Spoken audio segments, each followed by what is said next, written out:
And we are live. What I haven't told you, Stephen, Right, okay. this is something I haven't told you yet, is that I don't know whether you've listened to this when it comes back on the podcast. I No. noticed when I went on the Spotify earlier this week, we've had some listeners, which was great during the week for last week's show. But if you listen to this, and if you're listening to this now on Spotify, you will realise that we've actually got a theme tune. Oh, have we? Yeah. What is it? It's dreadful. That is what it is. It's quite officially dreadful. Okay. And it was homemade. It was done in bedroom style. So yeah, it's got lots of discordant harmonies and everything. But I'll have to. Okay. What I have to do is tape it sometime and play it to everybody else, and that will confuse everyone on Spotify because they've heard it twice in a row. But if you're listening back to this on Spotify, or if you want to investigate that for yourself, if you've got Spotify, if you go to the podcast section, there are now a huge plethora of these that you can go and imbibe on Spotify and go and listen to them. That would be lovely. My kids discovered it on YouTube and found it absolutely hilarious to see us on YouTube. So hi, Nadia. There we go. Yes, we are both good. I'm good. I can't speak for Stephen. I'm good, thank you. Good. Yeah. Not had any additional jabs or anything else this week? No.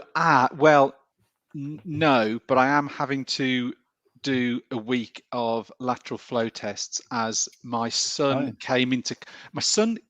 on Sunday took my son to his football match, and in the car was one of his teammates. They're both 10. Then on Tuesday morning, that boy tested positive on a PCR, so he's definitely got it. We then had to be named as close contacts, and then we got the text through from Track and Trace to say you need to both do lateral flow tests for the next 7 days. So every morning we are now lateral flowing. So we've done 2 of 7. Lateral flowing. My son was on a school trip today and was absolutely petrified at the outcome of his test, and obviously it was negative. So all of that is we can carry on doing what we're doing, but we are strongly requested to do a lateral flow every day for a week. So yesterday it was panic stations because we've had difficulty. We found actually getting them.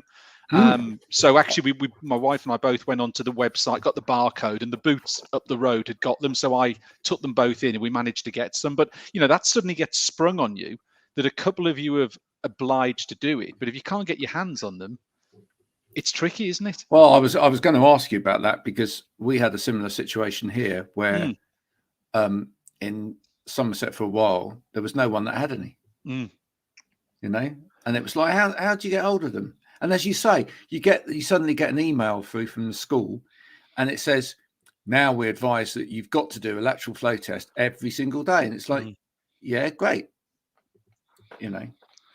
Make your own at home, I reckon. I mean, do you ever look at when they come though? When they come and you look at the box of what's in there. Yeah. I mean, the irony being they're coming from China. So, I mean, can we not make something like that in this country, or at least Europe? But all the plastic in there, they seem to there's all the plastic, and then there's always like 7 little plastic bags. I always think, what are they literally just chucked in the bin? I struggle with the whole concept of this product. The irony, it's coming from 8, 10, 12,000 miles away. But also, you look and you think, actually, is anyone thinking about these in terms of, what are we... From That's a sustainability isn't it? Yeah, nobody's come up with a sustainable lateral flow test kit at the moment. That's good. That's a great idea. Yeah. It's a little bit like what we need is those ladies. I don't know whether you saw the news story this week. Okay. But those ladies that have developed a disposable, flushable pregnancy test. Have you seen that? Oh no. Okay. Yeah. A couple of ladies came up with a very clever new invention, which is because they were worried for the same reasons, right? That hundreds of people around the world doing pregnancy tests, and it's all plastic. Yeah, so they've come up with it's a flushable version. Wow. Okay. That's what we need. We need a lateral flow thing that it's like finished it, roll it up, smoke it, whatever. It's absolutely great. Here we are. We've had the to close the preschool whilst awaiting PCR results. It is rife at the moment.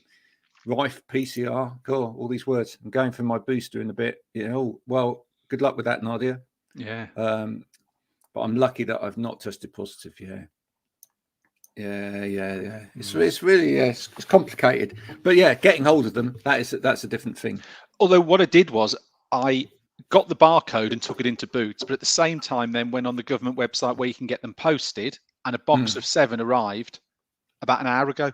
So actually, if you are struggling, I know people got the barcodes, but you can get them delivered via Royal Mail. I'm sure people know that, but it's just, again, another option really to try and get your hands on them. I would order a box from the Royal Mail every couple of days, as you can. Yeah. Right.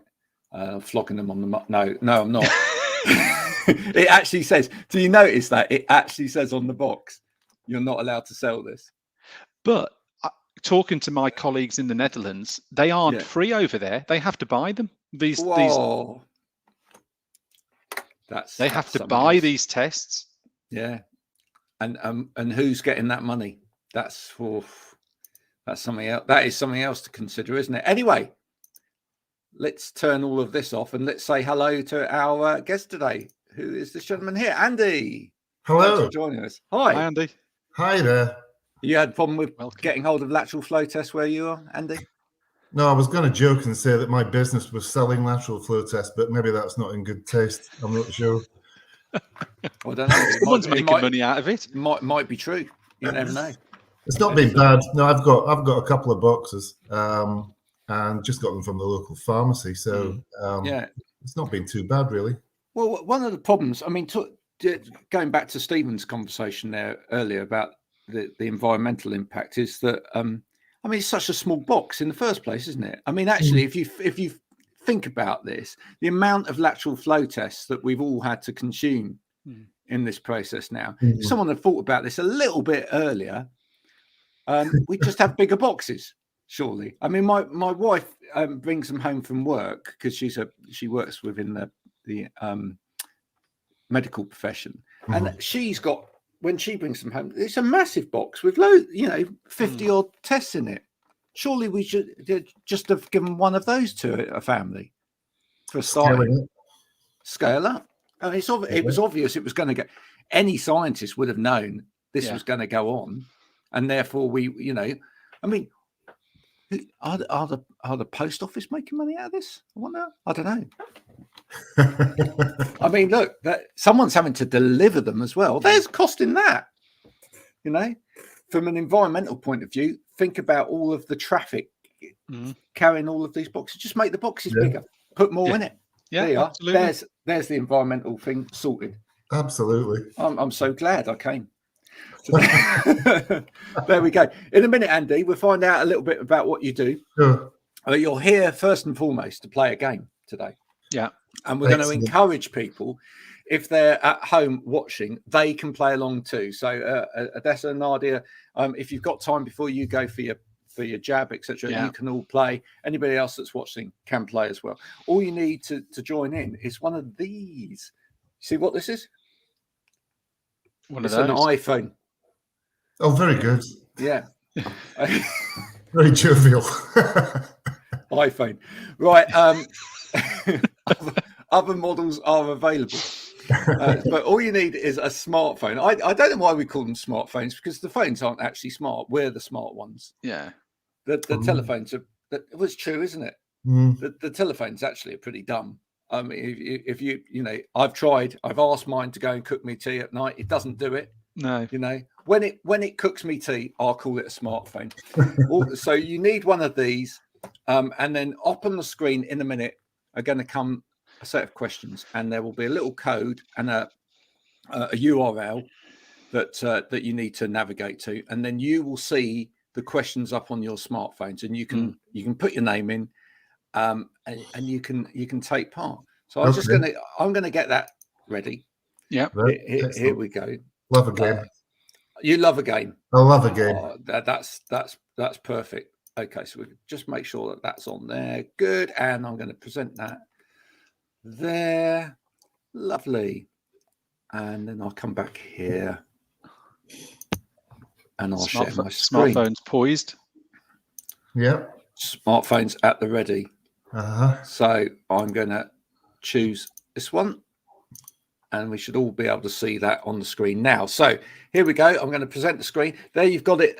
Thanks to Vbox, by the way, for letting us use their app yet again. Thank you, Vbox. Great application for doing these kind of things.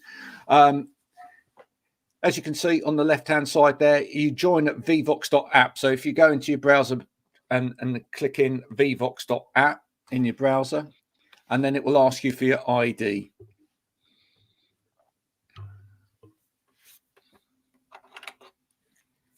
And these questions, just to explain to you, Andy, these quizzes every week are taken, the information is taken from the Voca Elkhuysen website, which is the company that Stephen works for. And so far, out of the 2 weeks we've been doing it, Stephen has won 1 week and lost the other.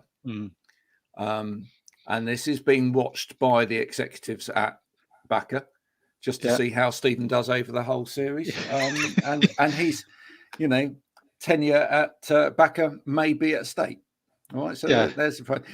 If anybody else is playing at home, there is an opportunity to win a prize from Voca as well. Absolutely, yes. So if you do want to join in, if you win, and you win for a week, we will send you a prize. How good is that? Right. Is it a lateral flow test? Okay. It's a box of them.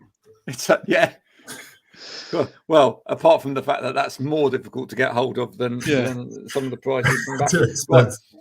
It's far too expensive. Anyway, we're going to start the session today, Stephen.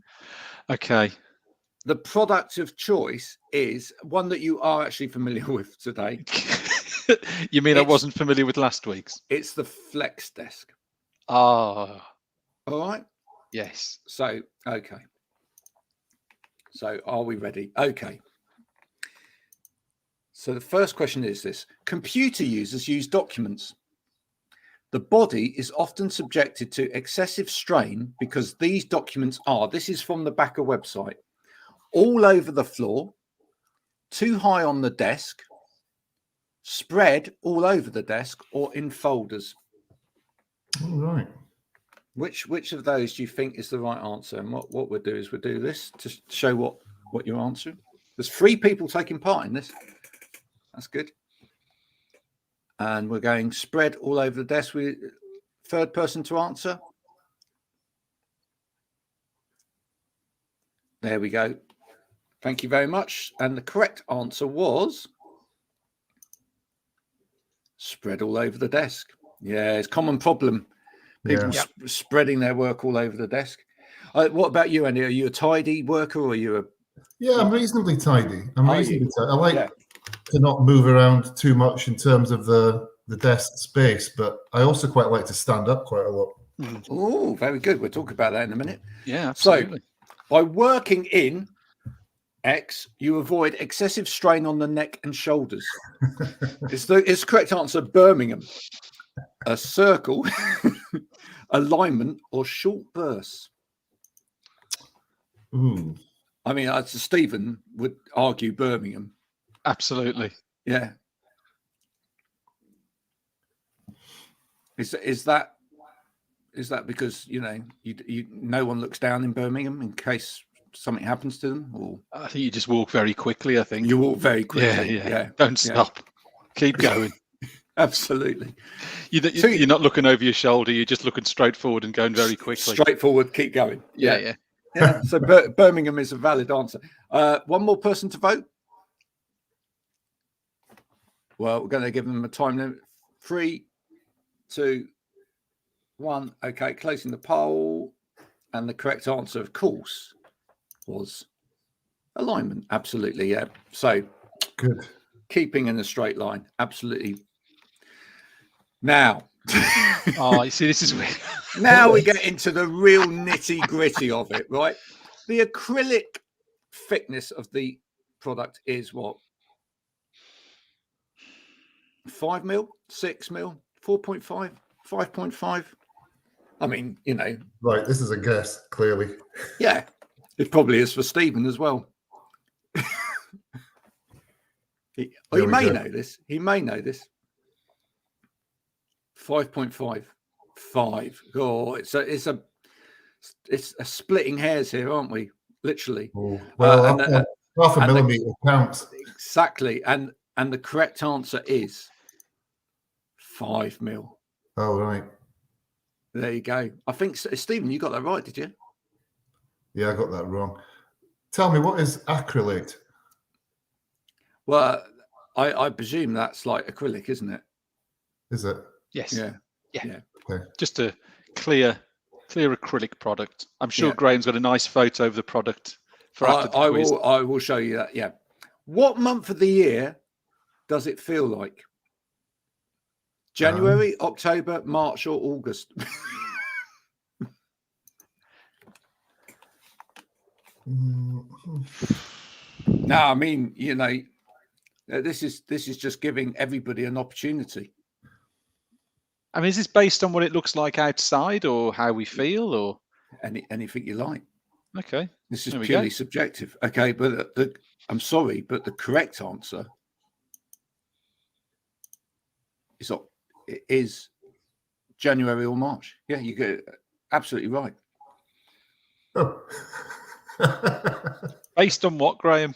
Well, but based on you can feel what it can be whatever you like. Yeah. I just threw that in there just to see how you were feeling today. I'd like you to explain your answers though. Why did you go with that? Why did you go with what you went for? Well, I went with January because the last time January. It was January. Yeah. Yeah. I think that's a very sensible logic answer. Yeah, it's logical. Yeah. Whereas Stephen, you didn't go with January. March, just because today it's clear and not particularly warm, so it looks like a sort of a spring day outside. So that was the logic. It's a sunny day, but it doesn't look particularly warm. So I thought, yeah, it looks more like a March than a January. Oh, I'll give you both of those. That's fine. Using the FlexDesk 640 helps to prevent neck ache, rotation, hair, or pain. I mean, it could be hair. You never know. Maybe if you keep your neck upright, you know, that actually prevents more hair from growing. I don't know, because less sun gets on it. Yeah. Just think about the logic of that. The correct answer, according to the Backer website, is though rotation. There you go. Yeah, it helps to prevent neck rotation. Thinking about it, it keeps everything in a line, so therefore, you know. Unless you're an owl. Now, this is Stephen's absolute favourite, which is what is the product code for the FlexDesk 640? I've been waiting for this one. I would have thought the fact that he's had 2 weeks of this now, he should have been gemming up on this over the last week or so, learning all the product codes. But here we go. Let's see what he goes for. I'll feel a fool if I get this wrong. So we've got one for BNEF Desk 640. Oh, we've got a third person back in again, so that's good. What are they going to go for? What? Come on, three have gone for it. Well done. The correct answer to this one is BNEF Desk 640. Well, there you go. There. Did you get that right, Steve? I got that right. Yeah. Yeah. Nice. According to the technical specs for the FlexDesk 640, it has how many angles? How many angles can it achieve? Oh, 4. And this, just so that people understand, this is how much it flexes up and down in angle. You can do it. It can do it in so many different angles. So we've got one at 3, one at 4. Let the third person vote if they want to. I think the third person is probably in between making a cup of tea or writing a report or something. So yeah, the correct answer is it's got 3 adjustable angles. 3. Okay. Now, This is primarily for Stephen, but we'll see. If you were to look up Office Depot on the internet, just to explain, Stephen used to work for Office Depot. Yeah. What soft drink do you see advertised halfway down the home screen of the .com site? Is it 7-Up, Pepsi Max, Coca-Cola Zero, or Dr. Pepper? I mean, honestly, you really should know this, Stephen. Total guess. Total guess. Total guess. Okay. The correct answer is Coca-Cola Zero. Yeah. I went Pepsi Max.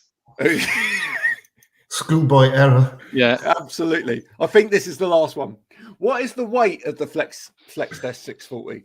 2.2 kilograms, 2.1 kilograms, 1.9, or 2.5? Oh. Just to make it interesting, I'll go with a different one. Just so you know, you can't answer Pepsi Max for this one. Yeah.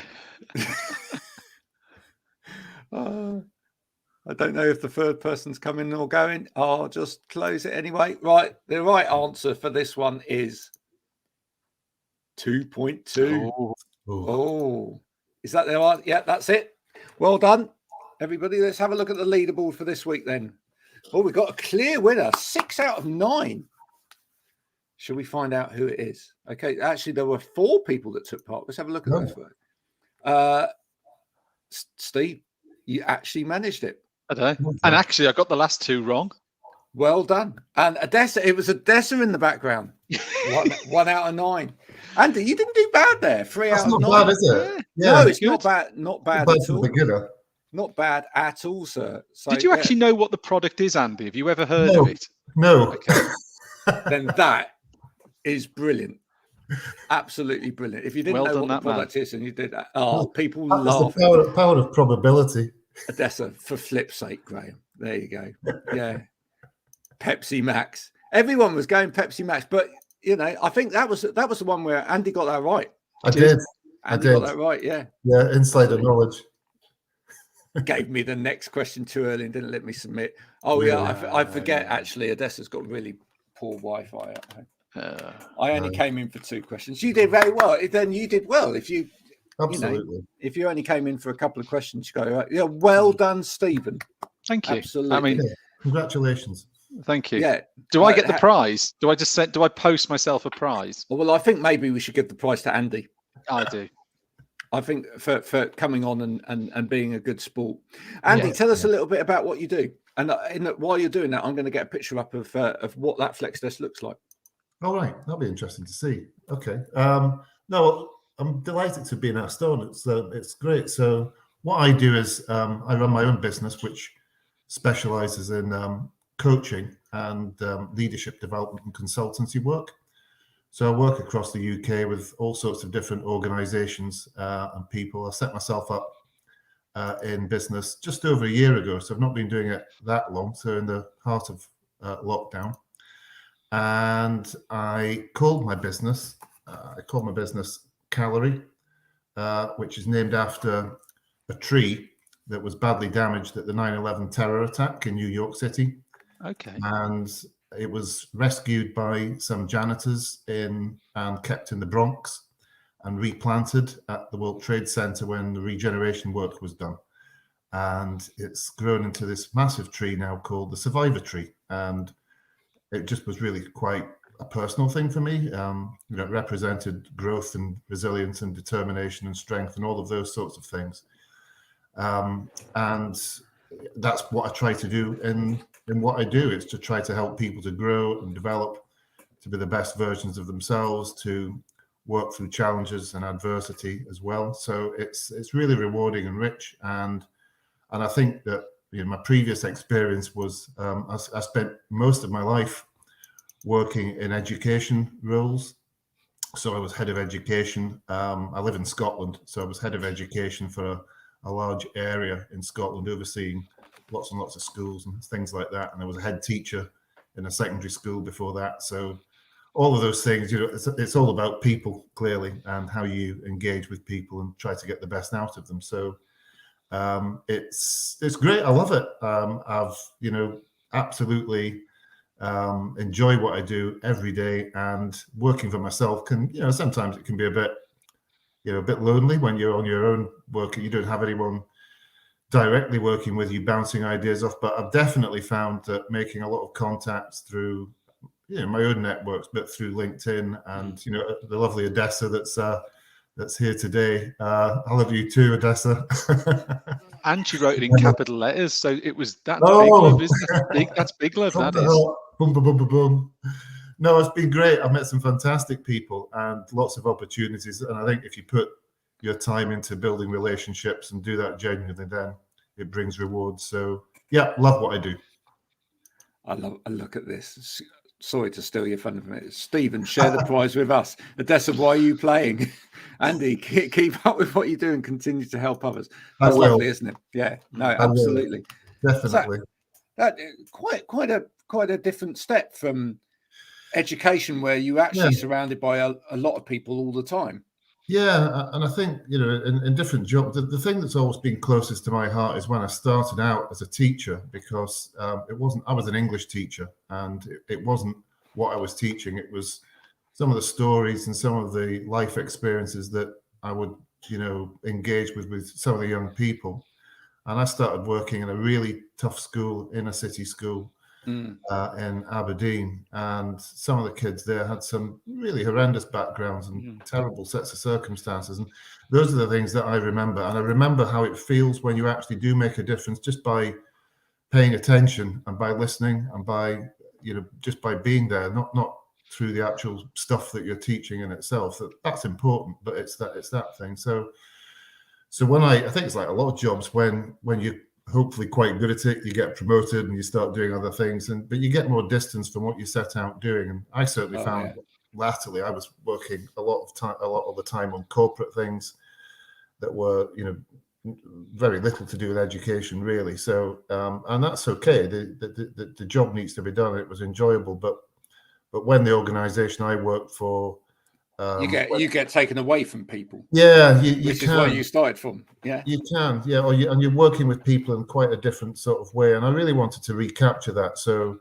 when there was a restructuring in my work, I thought at my age, well, I can either just get the same job somewhere else, or actually, to hell with it. I want to do something that I enjoy, that I find fun, that I find rewarding, and that when you get out of bed in the morning, you genuinely think this is going to be a great day and I'm going to make a real difference to myself, but to other people. So that's why I decided to go into it. So yeah, it's a bit of a risk, but at the moment it's something that I'm really glad that I've decided to take that risk with.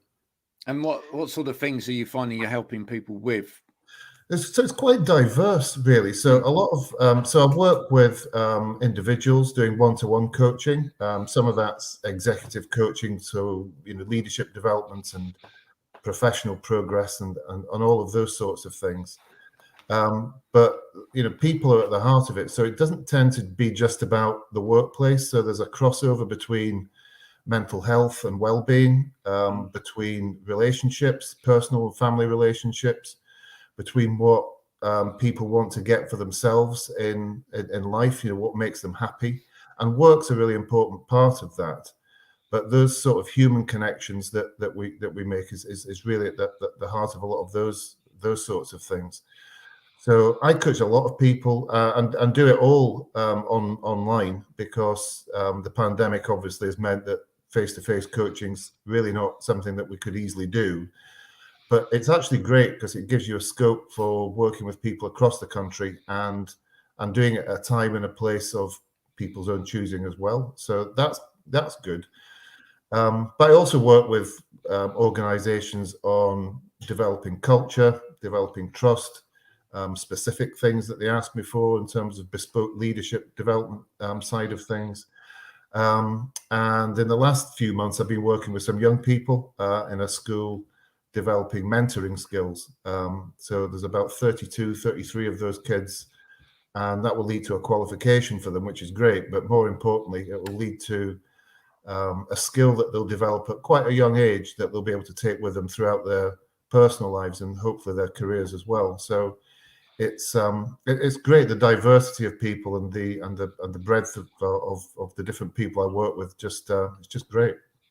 Andy, on a corporate side, is there any particular sort of theme that you're seeing people asking for help on in coaching? Is any of it where people have maybe identified gaps that have sort of been a bit exposed by the pandemic, and people are going, actually, I don't have that skill set, but I need it now to deal with X, Y, and Z that's going on at the moment? Is there anything like that you've identified or seen, or a trend? Yeah, I think Stephen, it tends to be some of the things that are less tangible. So things like resilience and things like having a mindset which can help you to deal with some of the volatility and the uncertainty that we're going through at the moment. And although it's quite remarkable, the period of history that we're living in, it's also something that when this does end, and it will end, there'll be other types of volatility, uncertainty, and complexity that we come across. So one of the phrases that's used quite often with working with organizations is Voca, which is volatility, uncertainty, complexity, and ambiguity. So what I try to do is help organizations deal with those aspects. It's not so much about the content, because the content tends to come fairly clearly to people. So whether it's public sector or private sector, people know what they want to do, and they know perhaps to some extent how they're doing it, but why they're doing it and what they can try to do differently is quite a challenge sometimes. So it's often working with things like building trust in teams. It's ensuring that individuals look after themselves as well as each other. And then again, depending on the context, I can apply what I do through my training and development to their specific organization as well. So it's definitely never for me to say this is how to run your organization as such, but it's to ask questions. One of the great things about leadership development and coaching is that it's trying to develop the answers that people have from inside themselves, whether it's individually or their organization. And so my job is to try to ask questions in a certain way to help them to get that traction in terms of their own development. It's definitely not to say this is how to run a school better or how to sell more beef burgers or whatever it might be. It's to try to help with that complexity of leadership, which isn't always apparent. So probably the one thing that stays with me is it's not about knowledge, and it's sometimes about understanding, but it's always about learning. So it's about learning organizations.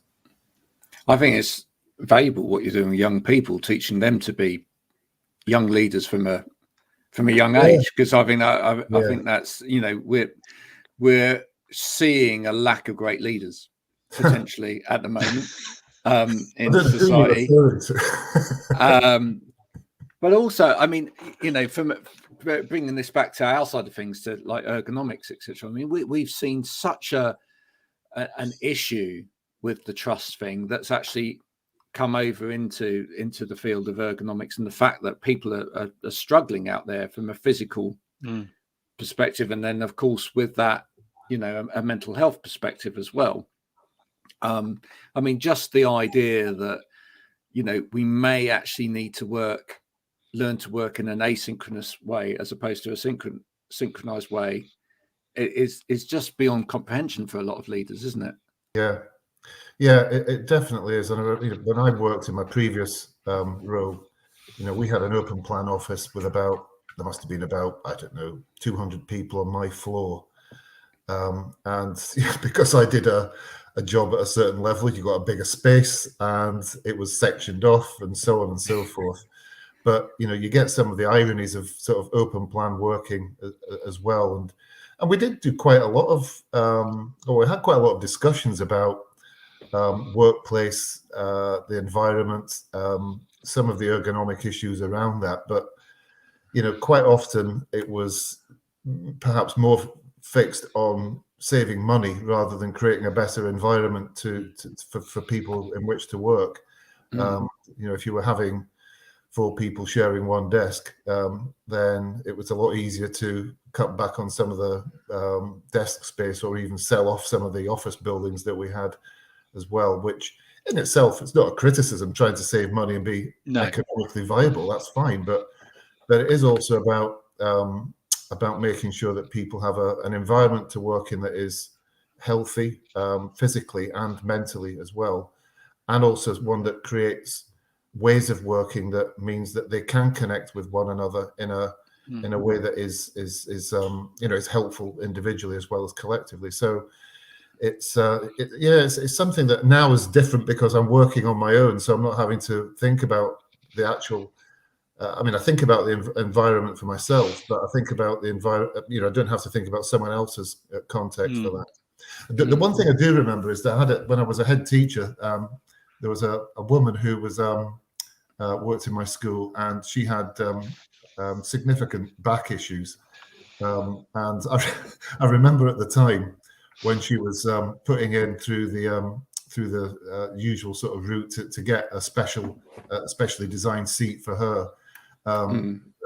It was about as popular as Billy Connolly would say up here. It's about as popular as a fart in a spacesuit. That really, because it was just not understood. It's like, why does she need to have hundreds of pounds spent on a fancy chair? Thought a lot of the people in the school, because this was a unique thing, and then before you know it, other people are claiming they have particular specific issues, which isn't quite the point. So, but in her case, she did need that, and it was important to recognise that it wasn't costing an absolute fortune. But to create, if you're working in a place where the physical environment impacts on you both physically and mentally, then of course we should make sure that people are looked after. And businesses, of course, as well, are looking about performance and productivity. And we've kicked this around for virtually every week, Graham, haven't we, for a couple of years? But that investment will lead to improved productivity. That investment will lead to better staff retention. And that's where businesses, I think, are hopefully now not being as short-sighted and too concerned about an extra invoice that might come in, but actually, what does that deliver for us? If you look at any other sort of investment in a business, a manufacturing site that invests in an additional production line will generate more productivity and more profitability. It's the same thing with the accessories, isn't it, that we've spoken about? Well, I think what's interesting, I take Andy's point, and I've seen it time and time again within an organisation. I think it's where this mindset comes from, because the trouble is, and actually, if you take it back to the word ergonomics itself, it's that we've spoken about that on this program as well. It's been so misused by the trade itself, because it actually refers to the way in which we as people work within our environment and the relationship between us and work. Right? It's not something that you put in front of a product as a word to describe it. It's actually about this science and this relationship. But what's happened is that suddenly everything's become ergonomic. That's an ergonomic mug. This is an ergonomic Alexa, because I can throw it at someone. And the issue there is that the mindset then of those in management in business becomes quite skeptical that, as you say, everybody's wanting this. Everybody's wanting to suddenly find something wrong with them so they can get something better. If the mindset shifts to actually, this is an education piece. What we really need to start with here is educating people properly about health and well-being and all of these different parts of being well at work, etc. And then what we want to do is we want to give our people the most flexible way of them working and the most the best way of working for them, because actually I want them to succeed. It's then about actually removing barriers. So it's not necessarily about buying a ton of this for everybody. It's actually just saying, right, we've got to be realistic about resourcing everybody so that everybody can get on and do what they need to do as effectively as possible. And actually, this is the great opportunity now with a lot of people working remotely, which is that nobody else is seeing this. Nobody else sees what someone else has got in their home compared with someone else. Yeah. So actually, this is the opportunity to really get it right and go, you as an individual, I'm going to educate you about, health, well-being. What are you eating? Why are you eating McDonald's every day? That's not good for you. What are you doing any exercise? Are you going to the gym? What are you putting into your body? All of these things. And then alongside that, what you need a document holder because of the way you work. Fine. If it's going to help you be more productive, then great. For me, it's about that mind shift.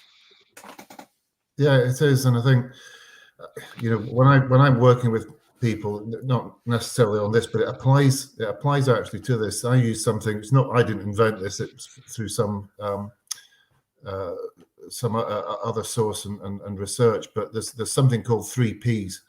So the 3 Ps are people, processes, and patterns. And I use that when we're talking about. I use a type of coaching often called solution-focused coaching, which is not trying to find the answer, but it's trying to look at processes and ways of helping people to find what's going to work for them and what they might want to change in all of that. But first of all, you have to identify what it is that is an issue or a particular challenge. And then crucially, what do you want? So you can apply it to that process of, what do you want? You want a workforce that's healthy, that's committed, that's hardworking, that's resilient, all of those sorts of things. But then the 3 Ps kick in because, what are the barriers that get in the way of that? What people get in the way of that? What are the processes that you currently are working through? And what are the patterns or your own habits that stop you from getting that particular thing that you want?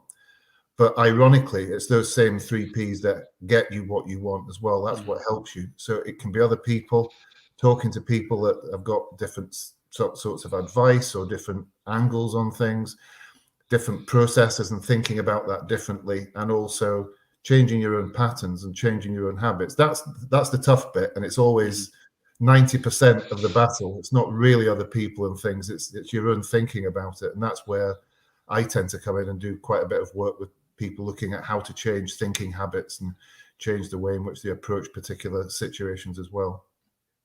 Do you know what? I'm going to take away that from today. 3 Ps.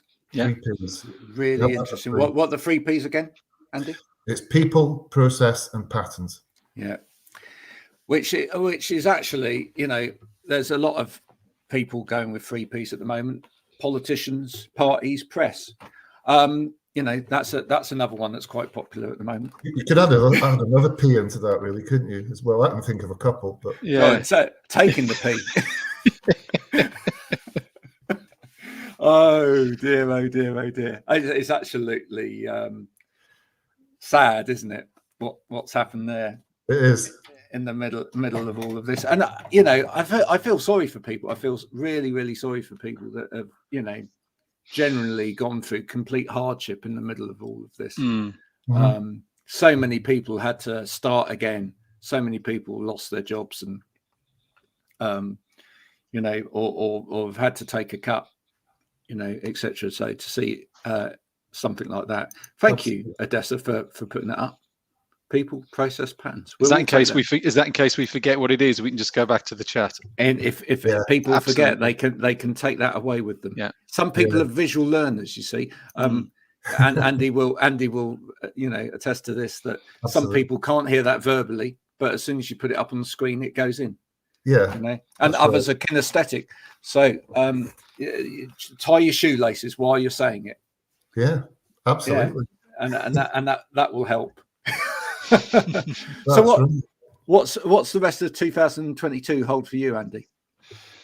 Well, I hope to some extent more of the same, because the past year has been quite transformational for me in every sense of that word. It's I've changed my life in terms of what I did before. I worked in a job before which was really enjoyable in the context of what it was, but also at the same time, perhaps I was getting to a point, if I'm being honest, where it wasn't as rewarding as I would want it to be. And it was quite difficult, to be honest, sometimes as well. I don't mean the content of it.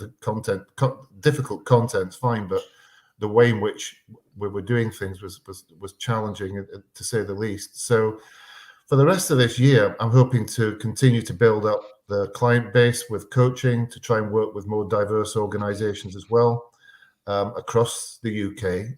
Most of my work has actually been in England since I set up businesses. Although I live in Scotland, even just doing the maths, Scotland's 1/10 the size of England. So there's a lot more work perhaps that I've generated through a whole range of different contacts and ways of doing things. So I hope to do more of that. I hope to try and broaden my network as well. And I think it's great. I was, delighted to be able to come on today, because I think it is things like this, when you're having genuine conversations about things that really matter, that make a difference. So, and of course, anyone would say it, but I hope the business grows over the year, because it's something that is a practical thing too, in terms of life. But I want this year to be another year in which I feel that when I get out of bed in the morning, that I'm making a difference to other people's lives. And if that's the one motivator for me in what I do, and when that stops, and it does stop sometimes, we all have days where you think, is this right? Am I doing the right thing? A bit of self-doubt and so on. But having the awareness to recognize when that is happening is important as well. So I really hope to move from strength to strength and just build more excellent relationships with people over the next 12 months. I thank you for your honesty in answering that question as well. That shows that you're good at what you do. I have to say, the fact that you're actually honest about it and say, there are times when this is tough. Yeah, it's tough. It's really hard. And I think that's certainly been something that we've noticed across platforms like LinkedIn in the in the past year, that people are becoming a little bit more honest about it. Yeah. That it's not just all that kind of sheen on the outside that we've seen from business in the past. It's like everything's right. We used to. It's almost like the English term "I'm fine." Yeah. Right? But in business, it's even worse, isn't it? How's business doing? Oh, great. Yeah. Yeah. Yeah. It's brilliant. Oh yeah. Yeah. Yes. Oh, sales are up this month. From what? Down there. Yeah. And you used to go and see people, and you knew that the market was flat as a pancake, and people would lie through their teeth. We're buoyant at the moment. Yeah. What? The market's on its floor. What are you on about? How can you be? Let's just be honest with people. Yeah. That's important, because I think people believe in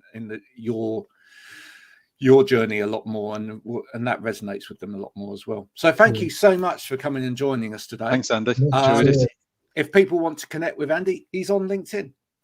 This is going out on Twitter as well. I don't know whether you're on Twitter or not. I am. Yeah, I'm on Twitter with myself. What's your Twitter handle, sir?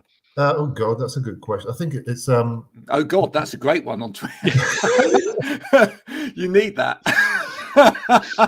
Imagine how popular you would be with that as a Twitter handle. Oh God. Oh God.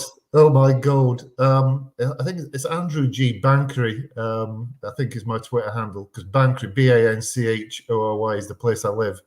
So it's Andrew G. Bankery. I'm pretty sure that's my Twitter handle. Well, I'll tell you what. If you find me on there, which is a better way of life. Yeah, and then I'll make sure that I'll retweet it as well. I'll retweet something. And please do share this recording with other people as well, so more people. No, I definitely will. I definitely will be doing that. And I'm really grateful. It's been great just having a nice sort of lunchtime period to have a great chat and have a bit of fun as well. Lovely. Thanks for joining us today. Okay. Thanks, Andy. Take care, guys. All the best. Bye for now. Yeah. Brilliant. Great guy. What a great guy. Guest. Yeah, really enjoyed that. Ah, what a week. Well, how's your actual week been? Well, the bit I didn't tell you on, going back to the story at the very start. So I got the track and trace, blah, blah, whatever text message it was. But the ironic thing is I'd left home yesterday morning to go to a meeting, just having done the lateral flow test out of courtesy. I got to where I could see the building that I was going to in Salford, and then the phone text, and I pulled over, and read the text, and it said you've got to take a lateral flow for 7 days. To which point I rang the customer, and they said, we'd rather you didn't come in. And I said, that's absolutely fine. I wanted to give you the option. You got to do what you're comfortable with. So yesterday was drove to Salford, saw the building, U-turn at roundabout, back home down the M6. So not the most productive day yesterday. So yeah, strange. One of those Which is strange fine. days. I understand. Yeah, cool. I understand the client being like that. Personally, I wouldn't have been like that. No. I mean, that's my view on that. Is I would have seen you outside if it's a reasonable day. I would. It was more of it was a bit of an open session, so it probably would have meant it would have meant being in an office for 3 or 4 hours. So I totally understand, but it just sort of it just sort of things that we've discussed. It just sort of shows that you could see the building, and I was just sort of just waving, and then just Well, that I was going to say that would be the other thing is what you could have done is you could have done a hybrid, couldn't you? Yeah, you could have actually sat outside in your car, held the products out the window and gone, this one, and then done the rest by Zoom. Yeah. Should have thought that. Maybe next time, Graham. There you go. A little bit hybrid. I've actually, with this client today, I went to see them in person and did it on Zoom. Yeah. With parts of it out the window. That would be great. But a good week so far, but just one of those strange sort of, just another story on top of all the strange stories that have gone on for the last couple of years, isn't it? Where you sort of get somewhere and you just do a U-turn. So I tell you what I've noticed quite a bit though, Graham, which is interesting because before we came on the show, I know you were in a meeting. I don't know whether you'd seen anything, but their plan B, as it were, is being dropped from next Thursday, the 27th. So face masks and is going. Face masks are no longer a requirement, and also the working from home thing. But I've noticed a lot more exhibitions, physical exhibitions, promoting themselves, sort of starting from the beginning of March. So it's quite interesting, quite encouraging, and also quite pleasing to see a lot more face-to-face seems to be coming back in the next few weeks. So we've all sort of battled our way through the winter, but there seems to be lots of exhibitions and events going on for us to get out and see people and engage and interact. So that's quite positive. I've sort of signed myself up for sort of 3 or 4 of them, sort of March and April. So that's something I'm really looking forward to. Yeah, we begin to see it on the music front as well. I've seen that a lot of gigs and things that are continuing to get back on track, etc. I mean, goodness knows, I think a lot of people have really suffered insurance-wise. I don't know how the insurance companies are coping with covering some of these events, if they have covered some of these events. It's interesting. I mean, one of the things that I'm finding interesting is the whole area of insurance. Actually, I'm beginning to realise that there's got to be a change of product, and I'm noticing that some companies are beginning to look at that. Actually, will they cover COVID now that we've got more of an understanding of how we can control? We can't. This is not something we're necessarily going to get rid of. No, but if the right measures are taken, we can control. I think a lot more of the insurance companies are beginning to think, well, actually, we should be covering this, that, or the other, and actually bring, maybe there's a market now to actually say, if we cover you for COVID, people will come into this insurance premium, and that applies to the sort of global workforce as well. I mean, there's definitely, we are needing to start to look at solutions that allow people to be insured to work wherever they are in the world. And it's interesting you mentioned that, because it does make you think, after everyone sort of working from home, etc., have people changed their insurance policies, home insurance, and declared themselves working from home? Has there been any instance where something has happened in someone's home and an insurance company has not paid out because they hadn't declared their home was a place of work? And the whole legal piece around obligations to insure yourselves working at home, it's one that I know it's been sort of mentioned loosely in the past, but it's an interesting one as to what do people need to do? Is this something people need to be thinking about? Do they need to be challenging their employer? It opens up a whole new sort of whole area, as you say, doesn't it, for the products and services that's being offered? Actually, what was there before isn't the right thing anymore. Yeah.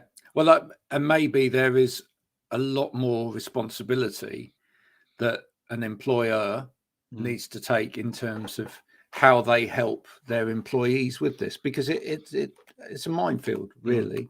Absolutely. But, to some extent, whilst you're employing someone, if they're working from home, they're within your auspice, so you should be looking after them, and maybe you should have in your itinerary, you should have a pack that actually gives guidance and help to anybody working from home in terms of all of these things: insurance, how to set up your office correctly, all the things that we've talked about in the past. So, coming week, what would you like to see happen in the coming week then? Anything you're particularly looking forward to in the coming week before we finish today? I'd like Sunderland to beat Portsmouth on Saturday. Football. Right. You said, what did I want, didn't you? Yeah. Why is that? It's better to win than lose, isn't it? It is. Better to win than lose. Yeah. I don't know, really, to be honest. Eh? That is a great one. You do realise that there's a whole group of people out there now that now hate you. When it just happens. The long list, Graham. It just happens whenever someone says that. Oh, I want this football team to win over this football team. Suddenly, there's I'm not talking to him again. I don't know. What about? I tell you what. I've still on sport. Andy Murray. I'd really like to see Andy Murray. He had a good win in the Australian Open yesterday. I'd like to see him do really well. 5-time runner-up down there. Wouldn't it be a bit of a nostalgic sort of period if he could get to that final and win it after losing 5 finals? So maybe Andy, sport. It's got to be about sport. The Ashes is gone. We've lost the cricket. Let's move on. Yeah. Andy Murray and Emma Raducanu and all those other people. And absolutely. And wasn't it great to see Pat Cash again on Masked Singer? Wasn't it? Was it a bit like Bez on Dancing on Ice? It was exactly the same. Yeah. It was great. Oh goodness! For one minute, I thought that might have been Andy Murray, actually. Yeah. Speaking of live arts, one thing I was going to say to you: we went to the pantomime on Saturday. Did you? We did. Yeah. What did you Masked see? Up. It was Goldilocks and the Three Bears with Jason Donovan. No, Jason Donovan. Birmingham Hippodrome. Oh wow! The number of Neighbours, Kylie type jokes that were. Did they manage to segue in? I close my eyes. Did they? They did. They did. Oh my word! Everything was in there. Brilliant. I have to say, it was really, really good. It was very, very good. That's great for him. He didn't actually have to learn anything new then. No, he was just regurgitating old stuff. Yeah, that's brilliant. Oh, could have only been better if Kylie had appeared as an angel and they got married at the front with that awful track. That was the worst. That track, I have to say, the track that was played when what was it? Was it by Angry Anderson? Yeah. Charlene and Scott, wasn't it? Where that was the worst ever wedding track in an on-screen wedding ever. Yeah. It was just like, and it's like, what is this? I'm sure the guy's name was Angry Anderson, wasn't it? It's like someone's let the drunk in at the back. Yeah. And oh dear. Could have only been worse if it had organ from Miss Marple being played. I mean, it was just dreadful. It was a TV classic gold moment, though. Yeah. Maybe for next week, Graham, we need to get that lined up for the start of the show. We need to get that clip. Just that clip, and play it again. Yeah. What about you? Have you got any music interviews this week coming up, or I know you're back on that? Do you know what? I haven't actually got anything lined up for this coming week as of yet. I mean, the last couple of weeks have been manic with music interviews, and of course, I managed to, I interviewed one of my favourite artists, so that was great.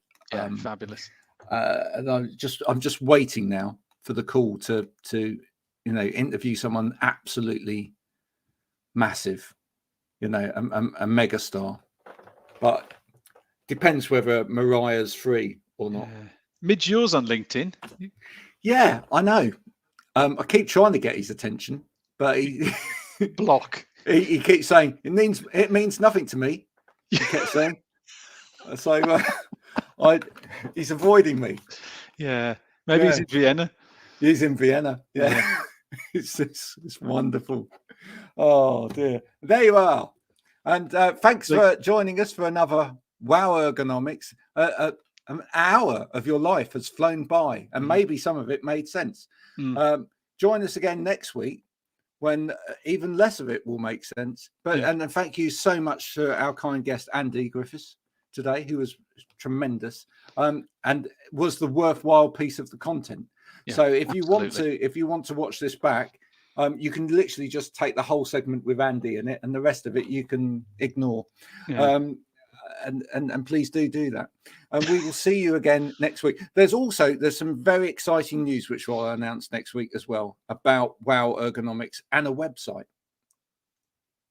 Watch this space for next week. Do come back next week to find out, and do tell your friends, your neighbors, everyone else. Next week, if they come along, bring your phone and you can play the game. And if you win, you can win big or maybe small. It depends what we give you. Yeah. Bye for now.